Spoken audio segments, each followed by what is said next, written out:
it is time for us to sit in the manager's chair for just a little while. And so that's when we delve into the manager's first aid kit. You know, Gabby says, you know, if you're feeling ill, you call Dr. Cassandra. If you're having some managerial problems, you're calling Joan Underwood. You're reaching into your first aid kit. Good morning to you, Joan. You're laughing. Good morning, person. It is so good as always to see you. What a bright smile. What a wonderful way to get our Wednesdays going. Wednesdays can be for a lot of people a very difficult day, but you always bring such sunshine. Thank you. Well, thank you. It's a pleasure to be with you and to bring this message to your viewers. That's fantastic. Now, for those of you watching, you know, you're wondering, why did I spend so much time on this? Because it's so important. Because it helps, as the book is broken down, to manage self, manage others, manage then systems and processes. And if we're saying the word manage, but oftentimes it doesn't require to have the title manager. It could be supervisor, it could be mommy or daddy. It's all of those kinds of things. And we're asking you, we're still within managing self, getting oneself right, where we assume that seat of authority and responsibility, just so that we can perform at our optimal. And that's what we're talking about today. Last week, we talked about cultivating winning habits and, you know, being able to identify that need, being able to target that need and get those trigger points in place and develop as we go, feedback, and a whole host of things. But today we want to look at being change able. And I said to people in the teas, it's not changeable, it's change able. Why did you separate the words in that kind of way, Joan? Well, it's about having the ability to change. You know, we as human beings, we tend to resist change. Mm-hmm. But there's a point of view that says that we don't resist change, we resist being changed. So if you become change able, then that can reduce your resistance to being changed. Now that's a kernel there that just caused me pause. We resist being changed. And that is so very, very right. You know, when I think of, you know, when you're being asked to go into a group and you're thinking about why can't I be by myself? Why do I have not to go and mix with them? All of those things. And you create all sorts of structures in your head. And so you find it difficult. And that's what we're also going to be delving into today when we talk about being change able and we look at that curve that walks us through over time, all of the emotions that we walk through. Joan, be spending some time today here. Don't rush me. Don't rush me. We're going to spend some time today. So we got to find ourselves in a position where we accept that there is something going on. But in accepting that something is going on, we first have to deal with the shock of it, that we're now called upon to take on something that I don't want to do. Absolutely. And, you know, as I was thinking about it this morning, getting ready to come on with you, I said, we have an experience that is shared so that we can all relate to it. And I'm talking, of course, about the pandemic. Yes. So think back to last March when the pandemic was declared. You know, shock in terms of, you know, what is going on, because the whole world changed overnight. And so it had, for most of us, there was a strong emotional response associated with the loss of control as well. Mm-hmm. And as humans, we want to be comfortable. So anything that is going to move us outside of our comfort zone is going to elicit certain what you would call negative emotions, and shock can be one of the first ones. Yeah, I mean, you're quite right when you use the inference of the pandemic, because here it is, we knew life as is, and then suddenly everything around us shifted, and we wanted to get back to what it was, and so we did not shift with it. And so we struggled, we fought against it, we were shocked by the fact that all of a sudden it's just moved, the earth feels to be moving under our feet. But you got to balance. When you stand on that ball, you better shift your body too, or your body will crack. You will fall. And that's what we're talking about today, being change able so that you can sit properly on that shifting sand and ride that wave as it shifts with you. Now, shock. Just acknowledging really that in this moment of time, something has changed. I now need to be able to acknowledge what that is. I suspect that's what shock is about. It is. Unfortunately, we don't, for the most part, proceed that quickly to accepting it. So we may have denial. Hmm. So, and there's still this far in, there's still people who are denying what is happening as opposed to moving along the change curve in, a change able way, stuck Hmm. in the denial aspect of it. So how do I And this get is out? How do I get out of that, Joan? That's a very difficult thing for a lot of people because it means readjusting our minds and our view. You're absolutely right. As in most changes of behavior, it needs to begin with a change in mindset, a change in attitude. Because if you decide to rail against us, this change doesn't suit you, it's Hmm. an inconvenience, it's moving you out of your comfort zone, you find it threatening in some way, you can continue to rail against it. But for the most part, and especially in the case of the pandemic and other major changes that are implemented from external forces, railing against it will only succeed in increasing your stress level. It's not going to stop the change in its tracks. So there's a decision that needs to be made. Am I Hmm. going to be a victim? Am I going to be powerless in this? Or am I going to get to the point where I make a decision? And there's a beautiful quote from Viktor Frankl, the author of Man's Search for Meaning. He says, when it comes to a point when you cannot change your circumstances, then it's time to change yourself. And Yes. that's becoming change able.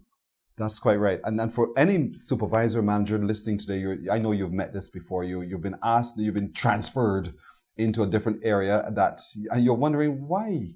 What's going on? What's the major plan here? Or the company has shifted focus in some way, and you Mhm. question what's going on here. What's my role in all of this? What do you want me to do? And why am I being asked to take on these additional responsibilities? Or someone else took on those responsibilities for which I had some charge before. And so it puts you in a most uncomfortable situation. So these things are sometimes imposed on you from your shareholders or someone else. But then there are times Mhm. when you also impose them on yourself. And so you have to face them. Absolutely. Look in the mirror and you face it. But you have to become Yeah. changeable. We've already covered the whole shock, and in the book, she writes at page 28, upon receiving news of the change, you may be shocked or surprised, especially if you are not aware of the circumstances surrounding that change. Then you move into a state of denial. Shock may give way to denial or disbelief. And during this stage of the change curve, you may actively seek out evidence that it is all a big mistake, that all the talk about change is just a rumor, and that nothing will really come of it. So all of that can happen all in one quick swipe. And that's reality of what we all live through. We all say, nah, this can't be for real. So Mhm. take a deep breath, it will go away. But then your frustration sets in when you realize it's not going away. This change is for real. Exactly. I mean, there's directive after directive, Yeah. protocol after protocol.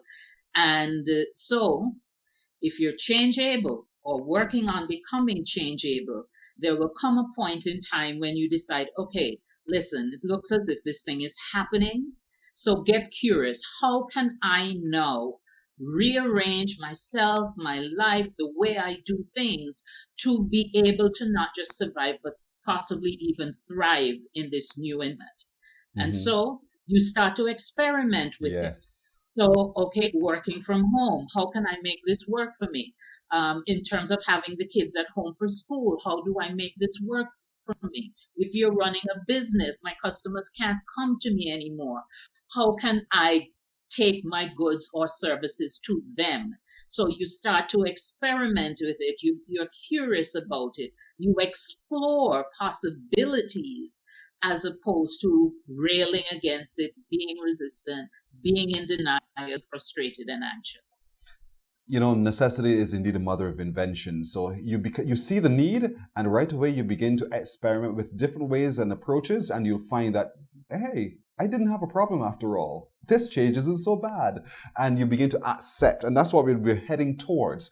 So in your experimentation, you try new methodologies, you try new approaches, and you find Yes. that place and space where you're most comfortable, that stays within the protocols, stays within the directives, but you're able now to lend yourself to the process. So, hey, you've changed. You're beginning the process of change, but in your experimentation. And then we go into this. Mhm. decision based on the information gained during that experiment. We make a decision. I'm going to do this. I can do this. And that's what we want to be able to reach, right?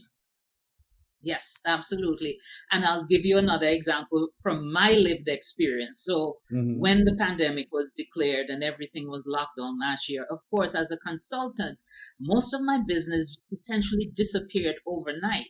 So, I railed against it. I was frustrated. Wow. I became a little bit depressed.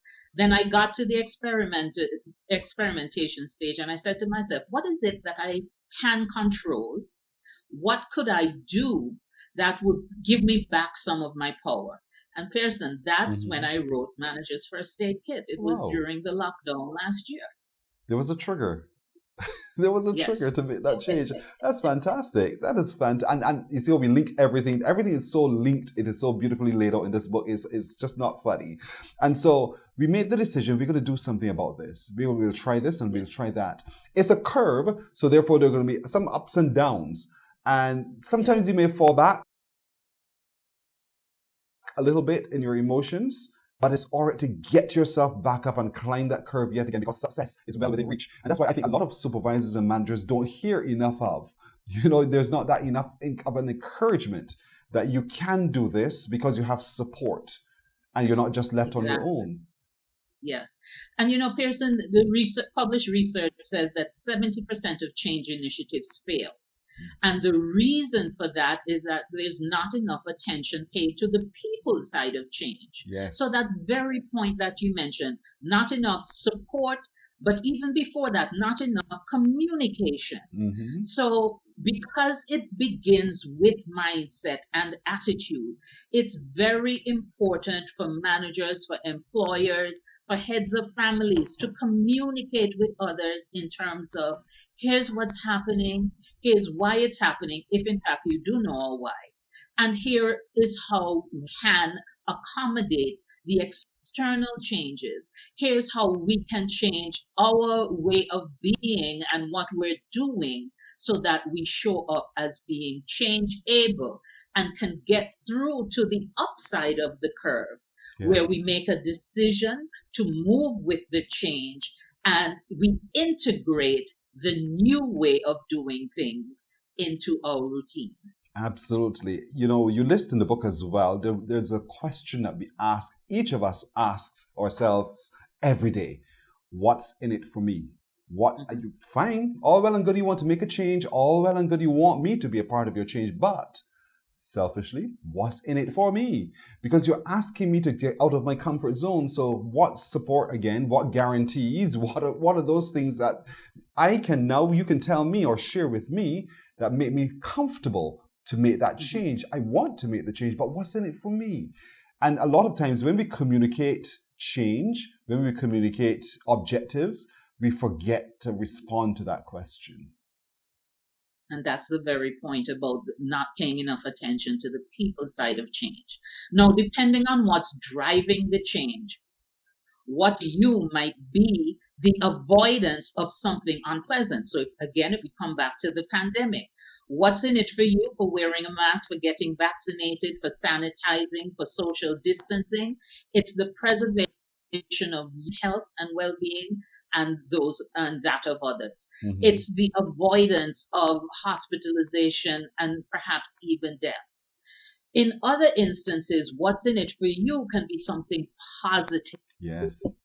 It's important, whatever the frame is, to really do the analysis to see and be prepared to answer that question, rather than waiting until people are the first part of the curve with the shock and the resistance and the denial, and then try to dig them out from there. So if you're in the position where you're leading a change initiative, begin with a strong communication plan and definitely answer that question. What's in each of your stakeholders?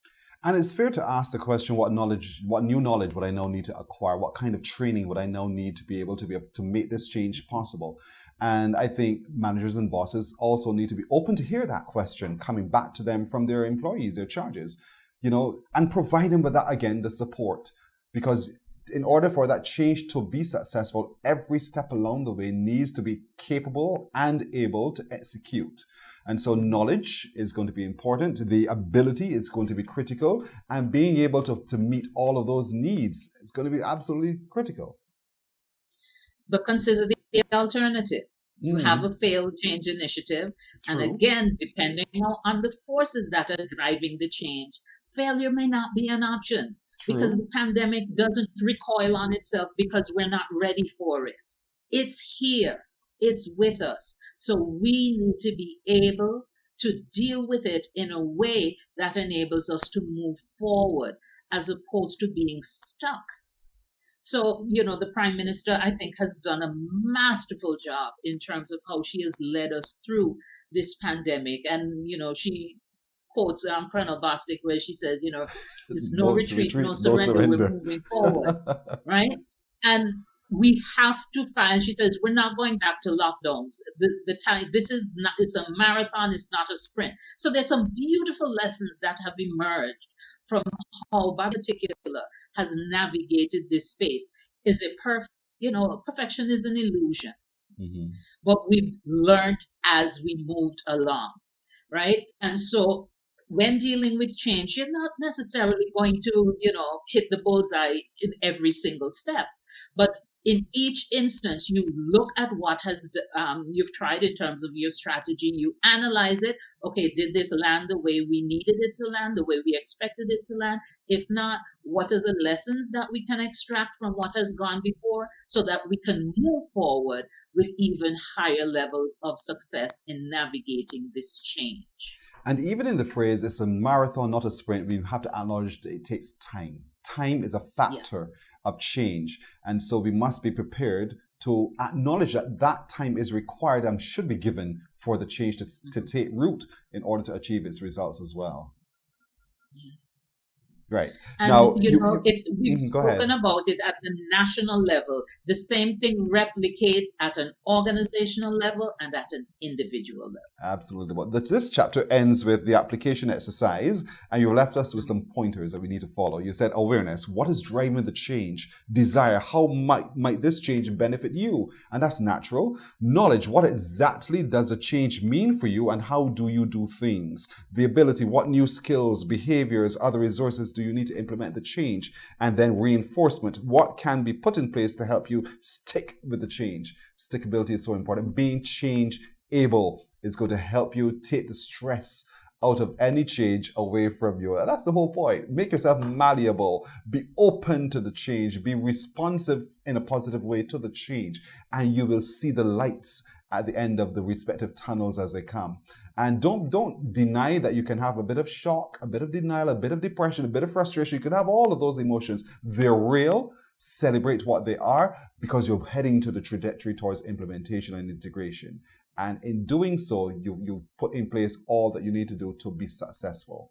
Joan, what a wonderful chapter. I love it. I absolutely love the book. Folks, I want to commend this book to you. Manager's First Aid Kit, a practical guide to remedy the 3 most common managerial challenges. Remember, this book is by Joan Underwood and is available at Days Bookstore. You can head over to Days Bookstore and get a copy. Or you can go online and order it too to utdsinc.com and get a book from Joan there. Or you can go to Amazon and you can order it. If you're anywhere in the world, have a copy in your hand, as I do every day. My CEO saw it on my desk. He said, "What's that you're reading?" I said, "Look, that's what I'm reading, sir." And it really is a useful tool. That's why it's open on my desk. And so, I really want to encourage everyone today, families, to get a copy of this. And you will see practical ways that each of us can benefit. But Joan is here too. So you can give Joan a call, look her up, and certainly you get a copy as well in your hand. Joan, I'm looking forward to next week. I am so looking forward to continuing this journey with you. Thank you so much as always for joining us today. You're most welcome. All right. Joan Underwood, what a peach of a person to have in the mornings with you.